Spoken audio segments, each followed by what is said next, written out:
Hello मित्रांनो, आज आपल्याला शेंगाची चुलीवरची झणझणीत भाजी करायची आहे। तर त्याच्यासाठी पहिले मी शेंगदाणे भाजून घेतलेले आहेत। त्याच्यानंतर ते एका प्लेटीमध्ये ओतून घेतलेले आहेत आणि आपल्या शेंगा निसते आणि शेंगा निसल्यानंतर आता मी काय करणार आहे, टोमॅटो बारीक कापून घेणार आहे। टोमॅटो कापून घेतल्यानंतर त्याच्यानंतर आता मी काय करणार आहे, लसूण ह्या उकळीत ठेचून घेतलेला आहे, त्याला आपण बारीक असा ठेचून घ्यायचा आहे।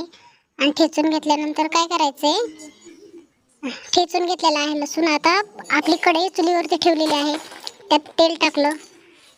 तेल टाकल्यानंतर त्यामध्ये आपण काय करायचं, लगेच लसूण टाकायचं आहे। लसूण सगळा कुटलेला आपण त्यात टाकून द्यायचा आहे। त्याच्यानंतर तो परतवायचा आहे आणि त्यामध्ये आपण जे चिरलेले टोमॅटो आहेत, ते चिरलेले टोमॅटो आपण त्यामध्ये ॲड करायचे आहेत। ते सगळे टोमॅटो त्याच्यामध्ये टाकल्यानंतर आपण काय करायचे, ते चांगलं परतून घ्यायचं आहे।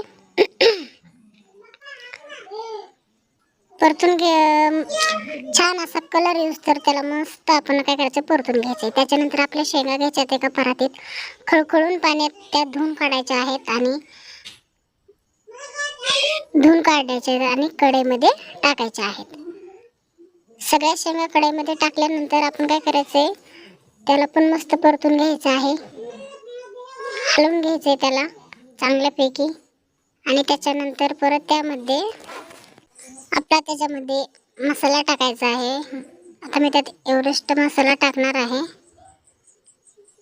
एव्हरेस्ट मसाला मी त्यात टाकलेला आहे आणि आता ते पुन्हा हलवून घेत आहे। चटणी, एव्हरेस्ट मसाला मी सगळं टाकलेलं आहे त्याच्यात आणि ते हलवून घेतलं आहे।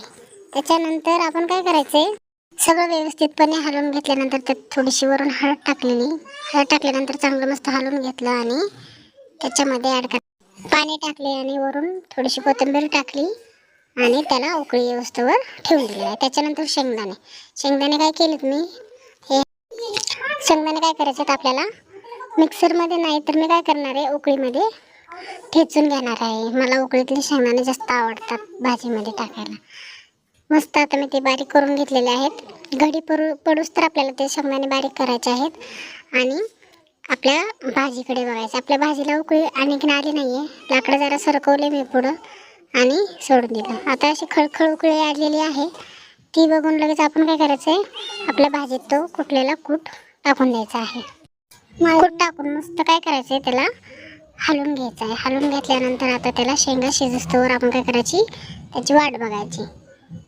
मीठ टाकलेलं आहे मी वरतून थोडंसं आणि त्याच्यानंतर मस्त उकळी येईन असं पुन्हा एकदा मी लाकडं आतमध्ये हे केलेले आहेत, खोसलेले आहेत। आता मस्त अशी उकळी आलेली आहे। शेंग शिजली आहे का बघूयात आपण। आता जरासं हलवून घेते आणि शेंग शिजली का बघते। मस्त आता आपली शेंग शिजलेली आहे आणि आता मस्त गरम गरम आपल्याला चुलीवरची शेवग्याची शेंग, भाकर, चपाती मस्त खायचं आहे। ज्याला आवडेल त्याने खायला या, कमेंटमध्ये